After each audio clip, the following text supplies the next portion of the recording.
Odhady hovoria, že z Vietnamu odišlo za lepším životom 2 milióny ľudí. Tento údaj som si našla v jednej encyklopédii na internete. Pochybujem nad tým údajom. Čo si vy o ňom myslíte? To určite robíte dobre, keď pochybujete. Vietnamci odchádzali z Vietnamu už toľké desiatky rokov, že v podstate nikto úplne presne nevie, koľko ich odišlo. Ja tipujem, alebo teda pokiaľ viem, tak ich bude minimálne polovica toho, čo žije vo Vietname. Čiže nejakých 40 miliónov Vietnamcov je možné, že žije vo svete. Veľké komunity, niekoľko miliónové sú v Kanade, vo Francúzsku. Samozrejme, že Američania, keď odchádzali, tak zo sebou zobrali mnoho Vietnamcov, ktorí sa báli prenasledovania a potom aj ten fenomén tých boat people, čiže ľudí, ktorí utekali, sa na tom všetkom podpísal. Podobne, myslím, že sú roztrúsení proste po celom svete a niekde v niekoľko miliónových komunitách. Bola tam vidina toho lepšieho života? Naozaj oni utekali z ekonomických dôvodov alebo aj z politických? No asi pol na pol, alebo podľa toho, aká bola momentálne situácia vo Vietname. Samozrejme, že počas vojny asi nikto nejak nebol natešený z výhľadky, že by tam mal zostať. Ak sa dalo, tak Vietnamec logicky odíde za tým lepším životom.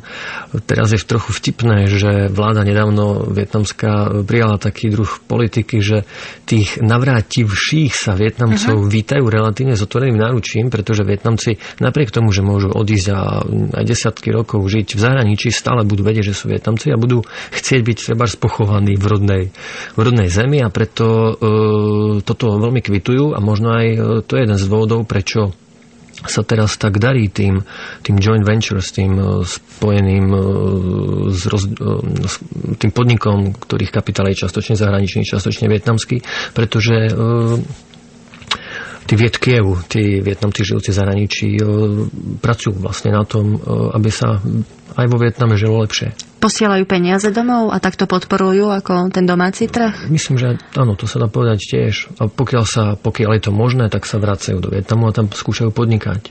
Ale aj napriek tomu, ako tam funguje tá propaganda alebo to vysvetlenie odchodu týchto Vietnamcov, veď predsa tam média a spoločnosť nejakým spôsobom to musí komentovať. Ak odniekiaľ odchádzam, to znamená, že tam nie som spokojný a že tam zrejme nie je všetko v poriadku. Ako sa s touto dilemou teda vyrovná oficiálna spoločnosť? To je otázka propagandy, pochopiteľne, ako sa to podá. Jasné, že žiaden vyšší politický predstaviteľ nemôže, podporovať to, aby Vietnamci odchádzali a už sa nikdy nevracali, ale tam je panuje tam akási nálada alebo tendencia k takému akože zmiereniu, že proste ako stalo sa, všetci robíme chyby, aj my sme robili chyby, poučíme sa z toho. Ten komunizmus, čo predpokladám, že sa k tomu ešte dostaneme tiež, vietnamský komunizmus od tých 86. roku zhruba tiež začal priznávať rôzne chyby a sú určite otvorení dialógu. Vo Vietname sa veľmi rýchlo rozvíjajú služby, cestovný ruch, o tom sme už hovorili a poďme teraz na tie turisticky najvýznamnejšie miesta. Nimi sú napríklad kráľovské mesto Hue, zapísané v UNESCO, naozaj nádherné mesto, veľký skvost. Malá kópia, mala to byť toho zakázaného mesta v Pekingu. Ďalšie historické mesto s komornou atmosférou je veľmi známe Hoi An. Mne osobne toto mesto tak trošku pripomínalo Prahu, ako takú malú Prahu, alebo malé európske mesto. To je zaujímavé.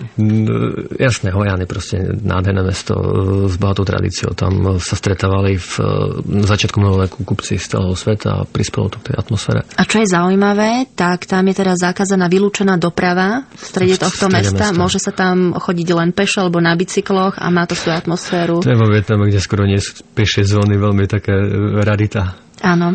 Dračia slávna zátoka je v Juhočínskom mori, volá sa Halong, to je tiež zapísané v UNESCO. Áno, to je asi jedna z najznámejších pohľadov na vietnamské pobrežie. To proste ostré kusy skál, ktoré trčia z mora. Veľmi nahusto rozsypané sú. Pripomína Thajsko a podľa nejakej legendy sú to proste chrbáty draka alebo nejakej príšery, ktorá sa tam kedysi potopila. Tak je to naozaj krásne miesto. Predpokladám, že ste tam boli. Bol som sa tam pozrieť. 10 000 turistov ročne navštevuje aj horské kmene na severe krajiny, lebo Vietnam to ani zďaleka nie sú len Vietnamci. Aj o tomto sa dosť málo vníma, že aj toto je tvár Vietnamu. Áno, vo Vietname žije oficiálne nejakých 50 národností a niektoré žijú len tam. Niektoré sú niekoľko miliónové, alebo teda miliónové a pol, a niektoré len pár sto príslušníkov majú. Podobajú sa na Vietnamcov, alebo to je, aj vizuálne je vidno, že to je už za francúzske kolónie bol Vietnam svojím spôsobom rajom etnografov a etnologov, pretože niektoré tie endemické kultúry sú len tam. Niektoré z tých menšín majú indický pôvod, niektoré až arabské črty.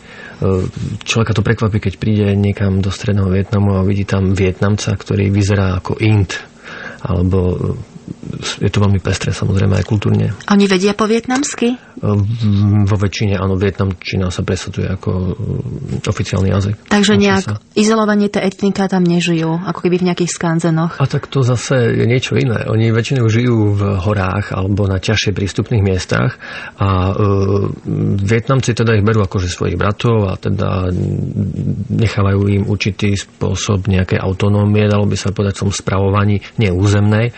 A napriek tomu ale povinne treba chodia, majú tú základnú školskú dochádzku v vietnamčine a tie väčšie menšiny potom si sú schopné vždy presadiť nejaké svoje záujmy. Poďme teraz na tie ďalšie možno atraktivity Vietnamu, turistické zaujímavosti. Veľmi populárna je delta Mekongu, to je naozaj fascinujúca. Tam som nebol.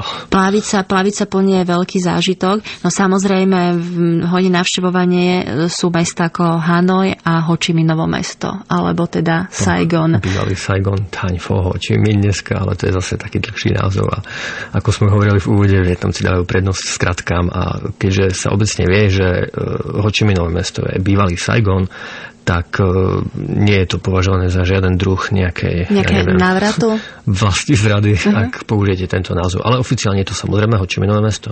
Thanh Pho, Ho Chi Minh.